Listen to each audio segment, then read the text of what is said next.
Richard Shaw, the producer of Pinlight, in a lecture about the codes. Very important. We are bringing part of it.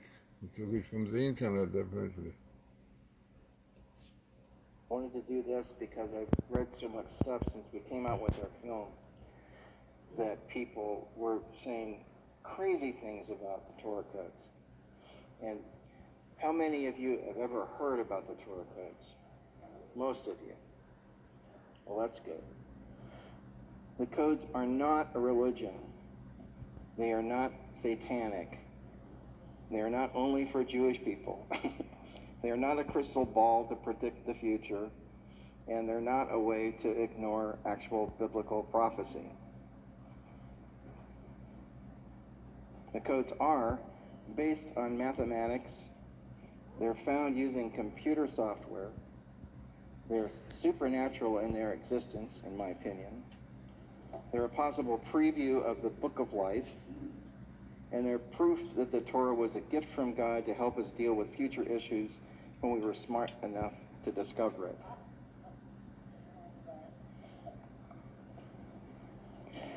There's also this verse in Proverbs: it is the glory of God to conceal a thing, but the honor of kings is to search out a matter.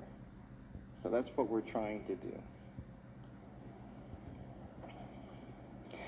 So my friend Rabbi Glazerson tells me, you have to tell them how we met. It was divine. And I love my rabbi friends more than you could possibly know. And I tear up sometimes talking about them because I can't even believe we have this relationship. It's the weirdest thing. Here I'm a Christian and they're Orthodox Jews, and I love them all very much. This is how I was pulled into it, and then how the codes work for those of you who are kind of uncertain how all this goes on, and some of the best tables, and then the Trump tables, which I'm sure you'll want to see.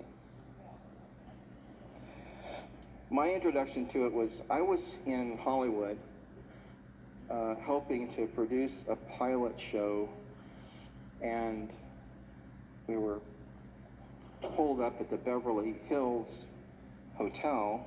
That was Merv Griffin's place, and that was in 1998, and this guy came on, I think it was Good Morning America, and it was Michael Drosnin.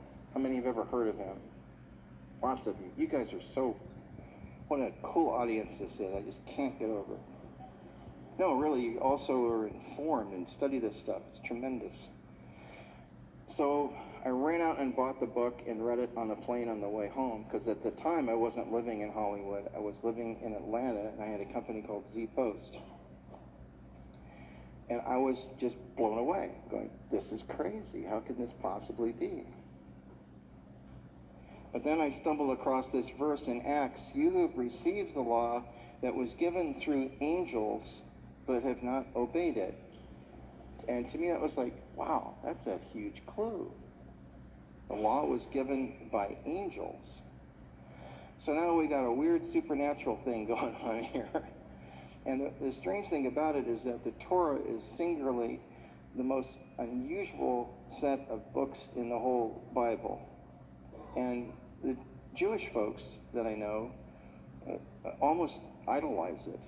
I mean, they'll wrap it in stuff and put a crown on it and fall down prostrate to the Torah because they believe it's the Word of God. That's what they do. And it's still accurate after all these centuries. There's not anything out of place, and now we realize why. So how I got pulled into it was a very strange coincidence. I was working on a rap music show with my friend Lee Cantillon.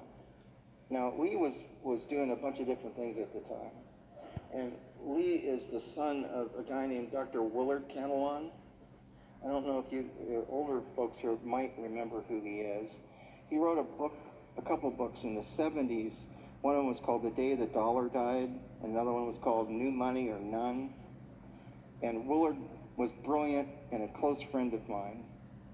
And so I met Lee back when we were just kids and we've been best friends ever since. And so he worked on this book called The Words, and it's just the words of Jesus with all the intervening text removed. And I had this guy come into my studio, and this is the Words Project. It's still available on Amazon, but I don't know if you guys would really like it due to bad weather. So he goes 2 days later, and his student assignment puts him next to this guy that looks like a rabbi. The guy was Professor Robert Haralick from City University in New York, who is the guy that knew all the world experts on the Torah codes. They were his best friends.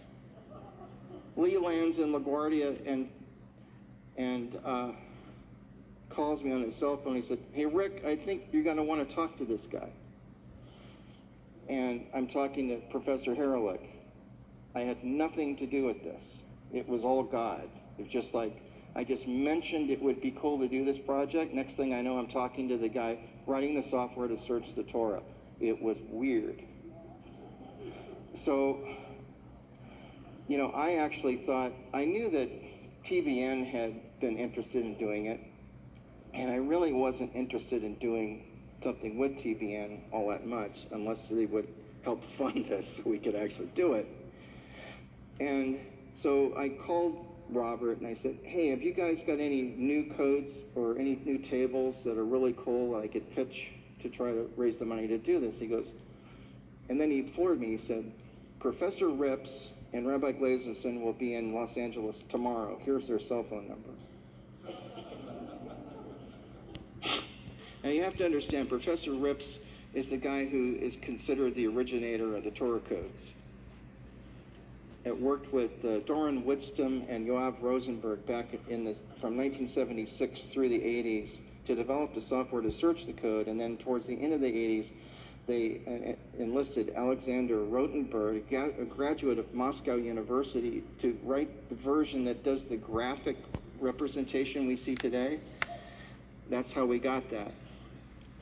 So Rips is like a mathematical genius and was a complete atheist, brought up an atheist, lived in, it wasn't Yugoslavia, but Czechoslovakia. He grew up there, tried to set himself on fire when the Russians invaded to protest. Horrified onlookers rushed up and put the fire out, and they sent him to a psychiatric prison for 2 years. And then another guy complained that Russia was putting people in jail for no good reason, so they threw that guy who complained into jail and released Rips. And Rips was picked up and sent to Jerusalem. Now, he had no idea what Jerusalem was like. All these guys with weird hats and dreadlocks and, you know, stuff hanging down their pants and like long jackets, like what in the heck? You know, he didn't know what it was. And that's the life of the rabbis there in various levels. And so he thought, well, I guess I better study this Torah book and see what this is all about. He'd never done it and everything.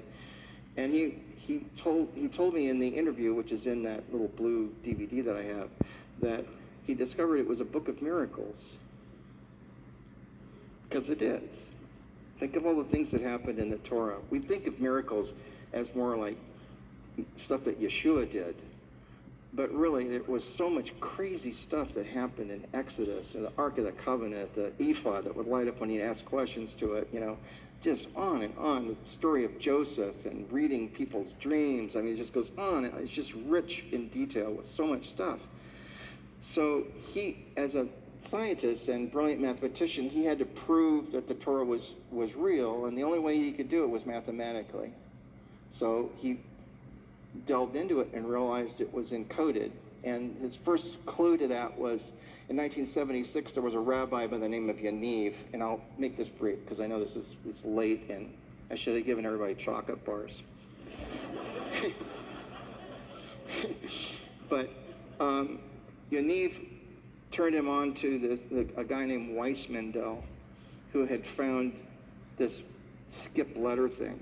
And so that's when Professor Rips got together with two other guys and developed some software, and that was kind of a tall order.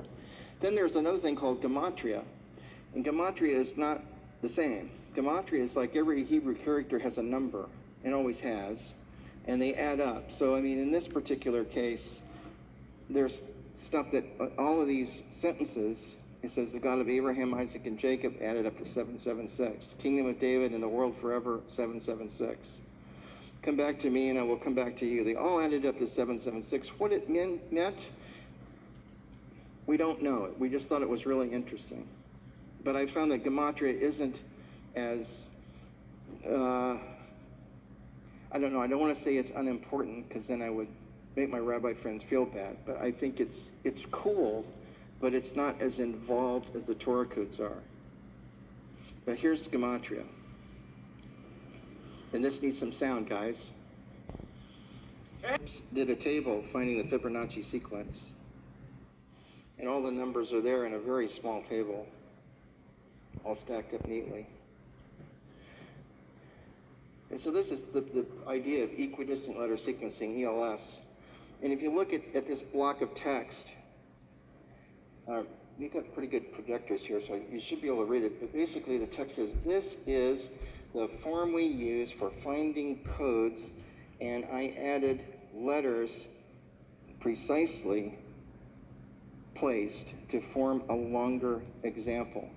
But the word order appears at the front of each sentence. So basically when you search the Torah, you're getting like the computer to find a word, and it makes a long string and basically makes a spiral of that whole thing, and then cuts it down the middle and unfolds it, and you're seeing it that way. That's how the computer's doing it. And this is the man who discovered it, was Rabbi Weissmandel in the 50s. And this is what he discovered. Basically, just using his finger to count, he found the word Torah in the book of Genesis every 50 characters. So then he thought, well, I'll try it in Exodus. Same thing happened in Exodus. This is counting with his fingers, no computers back then. So in the book of Leviticus, he thought, well, maybe it's in Leviticus, and he couldn't find it. So then he goes, okay, every 8 letters then. And he found Hashem, or basically the God with no name. And then in the book of Numbers, he found Torah backwards. And in the book of Deuteronomy, he couldn't find it in every 50 letters. He goes, oh, but that's the book that Moses wrote, so he doesn't get the perfect number 50. So he'll get 49. And sure enough, the word Torah was in Deuteronomy backwards. So what do you have? You've got Torah, Torah, God, mirror image Torah, mirror image Torah. That's just counting with your finger. It's what's kept me interested in this all this time. People have also said, well, how are they forcing these letters to go sideways and up and down, vertical, horizontal, and diagonal? And they're not. It's just the way it comes out, and it has to do with resonance. Here's a physical example of that. So here are the world experts that I want to introduce to you. Professor Matityahu Rips, who I've been talking about, just a sweet, humble, soft-spoken genius. I've been to his apartment in Jerusalem. I've spent a lot of time with him in New York when he was here a few years ago. And he writes me when he's worried about America. He loves America, and he worries about me. Thinks it's getting too violent here.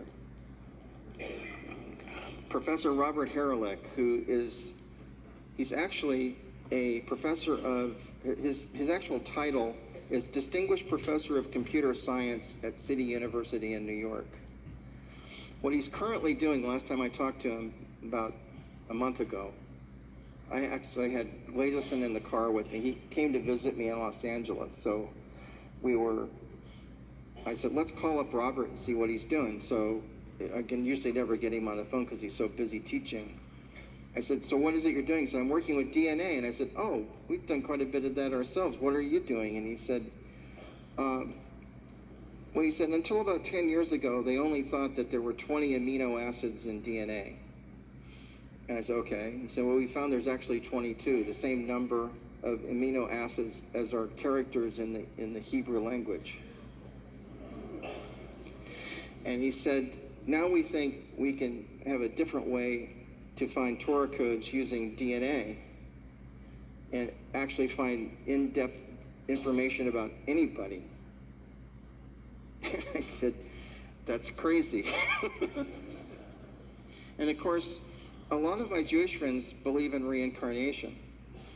When they read the passage of Nicodemus, you know, what do I have to do? You must be born again. They go, oh, well, that means that he's being reincarnated. They all think that. I mean, that's just the way they believe. And I'm going, well, not necessarily, but I mean, that's what they think. So Professor Herlick believes that the DNA would even show everybody's past lives. I mean, that's how deep into it he is. This is what always intrigues me about the whole orthodoxy. And this is Rabbi Matityahu Glazerson, who's done, I don't know, 3,000 tables maybe by now. He writes me every day, sends me new tables all the time. We work together quite often. He's like part of the family. He'll come over to my house and raid my refrigerator. And I really mean it when I say, and I've told other people this, but I really mean it because, you know, I'd be like in the stairway where he can't see me, and I'm tearing up. I told Lord, you know, it's almost like I've got Elijah walking through my house. This is just so cool, you know. And you know, we have this really weird relationship. He knows I'm a Christian, and he's a, you know, Orthodox Jew. You know, Glock kosher. Everything has to be just so. I've actually cooked for him at home. You know, and he'll ask me, what do Christians think about this? And I'll say, what do you think about that? And we have these really deep discussions about stuff I couldn't have with anybody else. I mean, because he's got, he knows all about the Torah, plus he knows all about the ancient Jewish mystical texts, which I don't look at as being scripture, but I do believe that God, these are God's chosen people, right? We all believe that. So God has imparted certain information on that maybe the rest of us don't quite get. So I want to know what he knows. I'm really intrigued with it. And it's not like I'm going Orthodox or anything like that. I just want to have a better understanding of these guys so I can better relate to them. And if I'm sharing Christ with them, I don't do it in a way that it offends them. That we can stay, you know. But at this point, we're like, he's like part of the family. This is Professor Alexander Rotenberg. He's a graduate of Moscow University. He's just incredibly brilliant. He was the guy that invented the Torah code crossword puzzle of Look that we're talking about. He was the guy that did the graphic representation of the codes that we use today. This is Art Levitt. Art Levitt is just really super straight-laced about the codes. If you haven't done them a priori, and if you don't know the p-value for them, then they don't mean anything. They're like ordinary, he said. So he works really close with Rips, and Rips and him get along really great. So I really respect Art's stuff. And but they all have their own way of looking at the Torah and pulling things out of it. Glazerson has this really deep understanding of ancient Hebrew. Art Levitt looks at it kind of mathematically like Professor Rips does. Rotenberg's totally different because he's at like the coding level himself. I mean, all these guys are incredibly brilliant, talented, and I love hanging out with them. So here we go. It's one of my favorite tables. It's beyond coincidence to me. So you have this whole line of text. It says, what is their heart, United States, the abomination unto the Lord, and 90-degree angle at the same angle as this, Obama and Hillary. And then right here, the left. And right here, crossing it, they are defiled. But the weird thing is, all this came up under the plain text, an abomination unto the Lord, Deuteronomy 17:1. And they didn't, you know, Glazerson didn't force this table to end up on the plain text that actually said that. It just happened that way. So, and then at the very bottom it says, "Cursed will be the taker of bribery." And that's also in the plain text. The next is one by Art Levitt. His are real simple, clean, and direct, and couldn't have been put there by random chance. Saddam will die, hanged, like his brother. All in a tiny little table with just maybe, 150 characters? So it's not like stuff scattered all over the page like you see on YouTube, that kind of deal. It's just a tiny little, very precise table. Here's another one. You guys know who George Norrie is at Coast to Coast AM? Well, George had me on to talk about the Torah codes when we first released the film, and this guy calls in from someplace in Canada at 10 till 2 a.m. in the morning to ask, is the Torah codes the book of life? I said, that's a really good question, and Glazerson and I have discussed that. And wouldn't it be ironic if we've all been carrying the book of life around with us, and our names in there or not? And so the reason I began wondering if that could be the case is because I asked Glazerson, can you find everybody's name in the Torah? No, we can't. I said, you can't? So that made me really suspicious, like not everybody's name was in the Torah codes.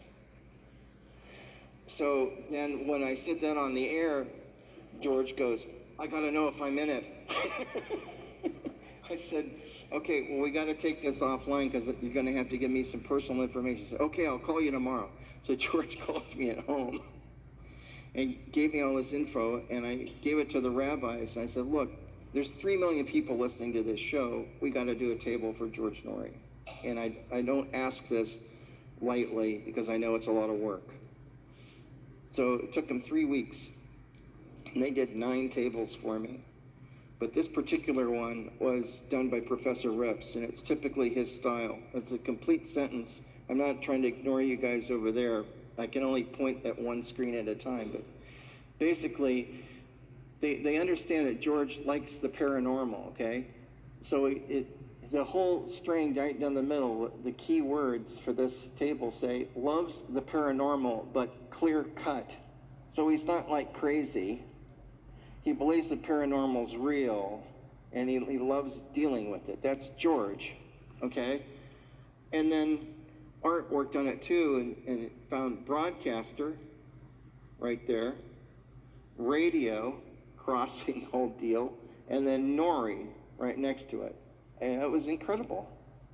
I printed these out on really big pages and sent them to George so he'd have them.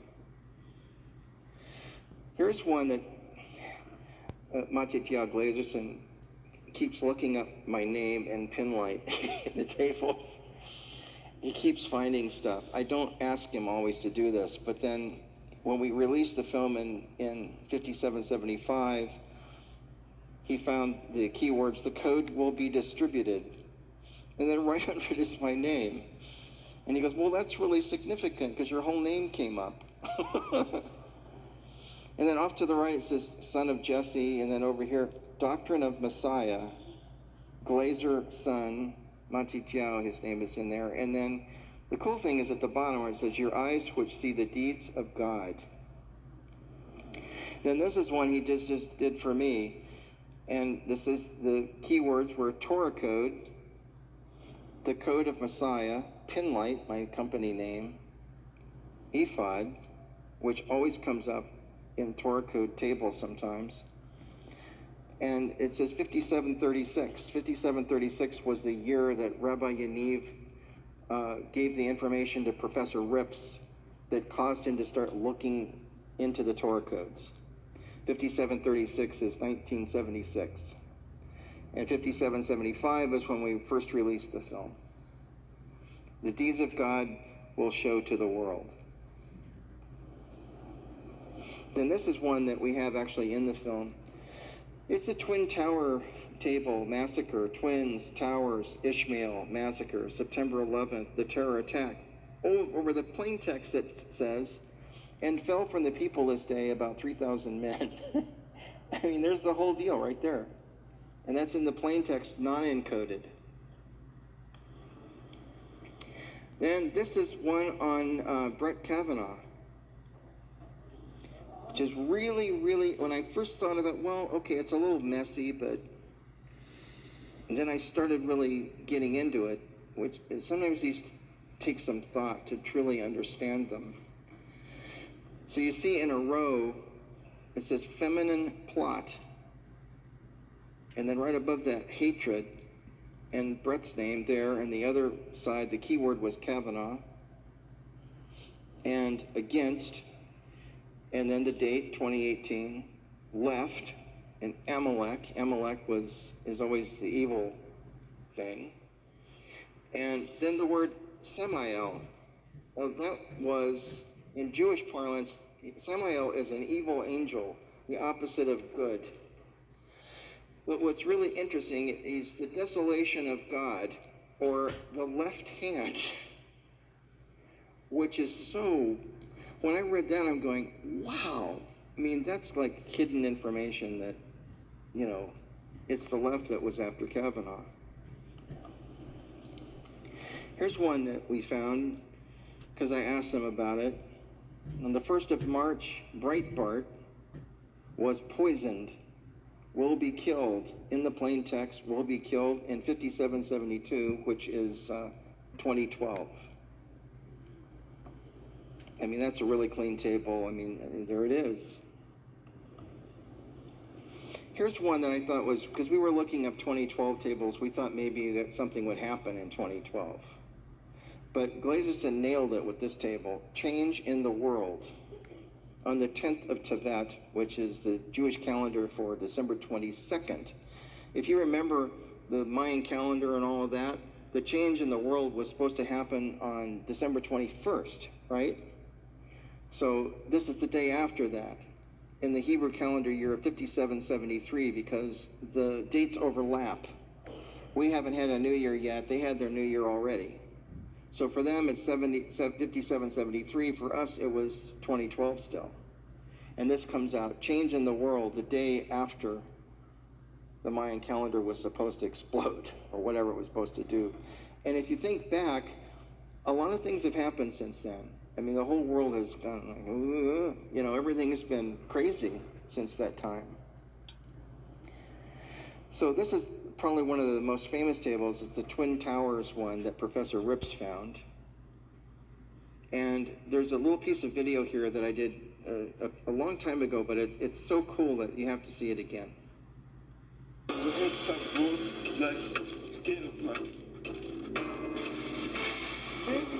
Pages are just empty. But when we came to chapter 20 of this book, then all of them suddenly appear in one place. This shows very clearly how everything concentrated in one single place. So what he's saying there, he had tractor feed paper. He printed out the entire book of Numbers from the Torah, all of it, and just rolled it out there. And all of the codes for the Twin Towers attack ended up in this little tiny space in chapter 20, the book of Numbers. There they all are right there. The chances of that are 1 in 10 million. Here's the same table, and comparing it with a random monkey text. A monkey text is just a randomized text that has the same number of characters. That random text took 4,488 letters to achieve the same results, whereas Rips's table has 234 letters. Here's another table they did. Herelick did this for me as a comparison. Another random text, 7,772 letters it took to achieve those words, and they're all scattered all over the page. So, you know, if you say it's in Moby Dick or if it's in War and Peace, it doesn't work that way. Now, this is getting into Planet X. I mean, a lot of people, either you love the idea or you hate it, or you think maybe something's to it or not, but the Jewish rabbis are totally into it, which surprised me. Because I was listening to a lecture yesterday about Tower of Babel here, And it reminded me of one of my early conversations with Glazerson. And I'm rushing because I don't have much time, but if I go over 5 minutes, there's no one after me, if you aren't falling asleep by then. But we got a late start. But when Glazerson was over at my studio, somehow we got to talking about Noah and the flood and the Tower of Babel. And I'm dying to ask him what he thought of UFOs and all that, and if they were in the codes, but I didn't know him well enough in those days. And then he goes, oh yes, the Tower of Babel was a launching platform for space vehicles. And I said, what? And this is a guy that looks like Elijah sitting in my office telling me this. So we know about Nimrod, we know about all that. You know, in the book of Jasher, it says that he wore, and I talked about that, I mentioned this to Gary Stearman the other day. He said he wrote a 7,000-page article about this idea of Nimrod wearing Adam's clothes that God made, and it empowered him. Did you guys know that? I thought that was really intriguing when I read that for the first time. So Glazerson totally believed that the Tower of Babel was something more than just to go up to heaven. It was really going to heaven. And spaceships were landing and stuff like that. It was like a normal deal. So Planet X is a great table. In the end of days, and then in the plain text, in yellow, it says, I see him, but not now. I behold him, but not near. A star will come out of Jacob. A scepter will rise out of Israel. An interesting thing is, in the Zohar, which is a Jewish mystical text, it says, after 40 days, when the pillar rises from earth to heaven in the eyes of the whole world and the Messiah has appeared, a star will rise up on the east, blazing in all colors, and 7 other stars will surround that star, and they will wage war on it. So there was a guy, basically all this text below is talking about, there was a man who claimed he was the Messiah years ago. And the Jews didn't believe him because they didn't have the planet in the sky that's predicted in the Zohar. So without that, they knew the guy was a fake. I mean, that's pretty interesting. What does Jesus say? Immediately after the tribulation of those days, so the sun be darkened, and the moon shall not give her light, and the stars shall fall from heaven, and the powers of the heavens shall be shaken, and then shall appear the sign of the Son of Man in heaven. And all the tribes of the earth shall mourn. So before Jesus comes back, there's a sign that appears in heaven. And it's logical that there's some kind of interplanetary event that happens that just wakes everybody up. Of course, in Isaiah 13 and in Isaiah 24 and in Malachi 4, there's all of these things that say, and the earth will be turned upside down. There won't be a branch or a root left to any of them. The world will be, God will completely clean off the face of the earth. I mean, it's like there's major things happening, and he couldn't fix the earth this time by putting water on it because it would be uninhabitable because of radiation. We got hundreds of nuclear power plants that would all flood, and it would just be unrecoverable. So he's doing it with fire this time. Then this is from my friend in 1997. On page 155, it says, Comet, it will be crumbled, I will tear to pieces, 2012. Well, he wrote this many years before 2012. No one knew there was going to be a comet in the sky in 2012. I sent it to Glazerson. I said, can you check this out and see if this table is accurate? Because Drosten taught himself Hebrew, and I trust Glazerson more. So Glazerson also showed it to Rotenberg. So up at the top it says Elenin, remember it was comet Elenin, will break, broken, Nibiru, to be finished in 5772. And down at the bottom, really ominously, it says in the plain text, in the end of days.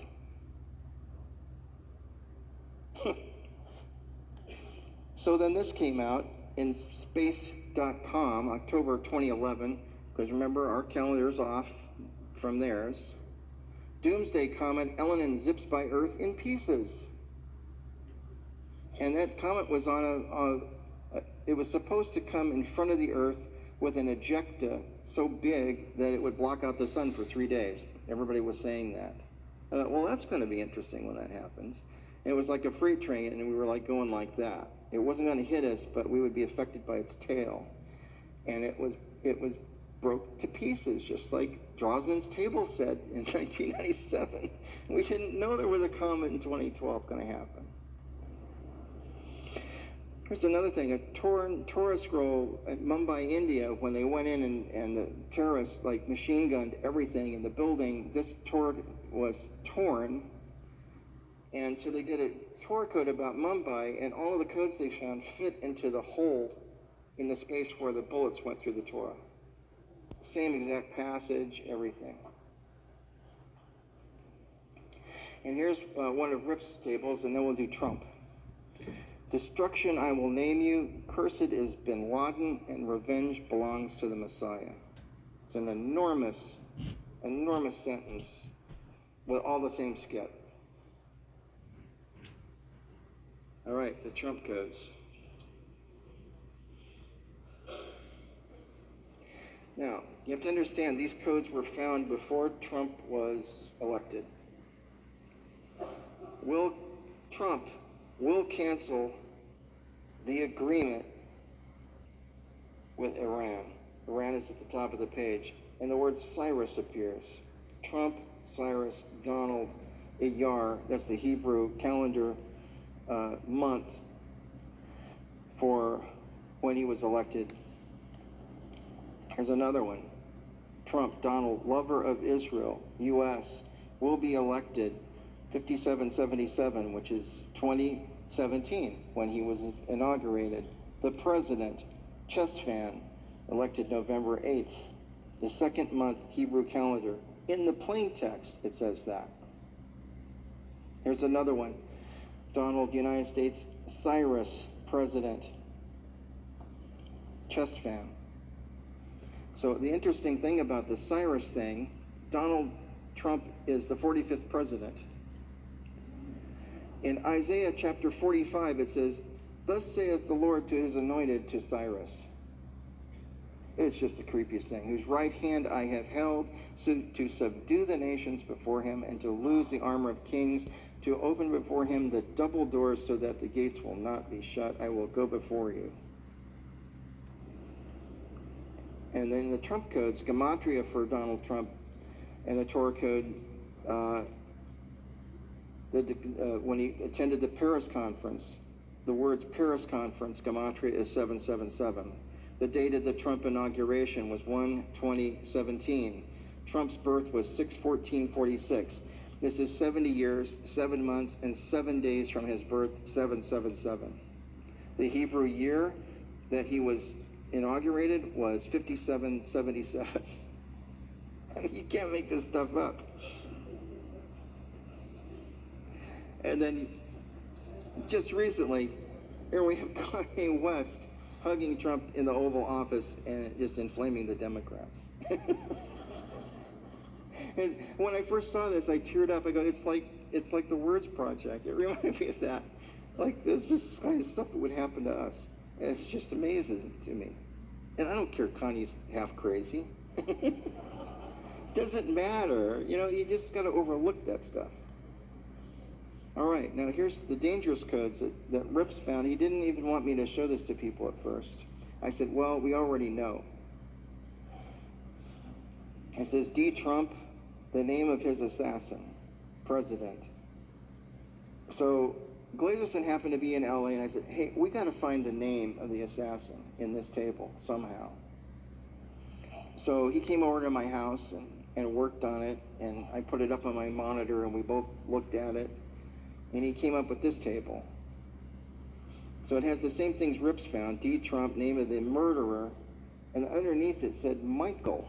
I go, okay, who's that? So then we had to figure, oh, there was this guy named Michael Sanford in Las Vegas that grabbed the security guy's pistol and tried to shoot Trump. Remember that?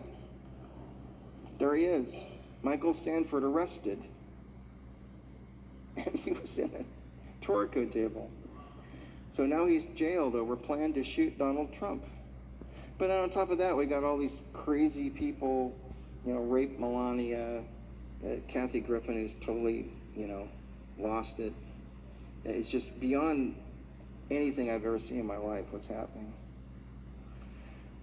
So this is really something that, the way that I ended up getting this table, this is Professor Ripsey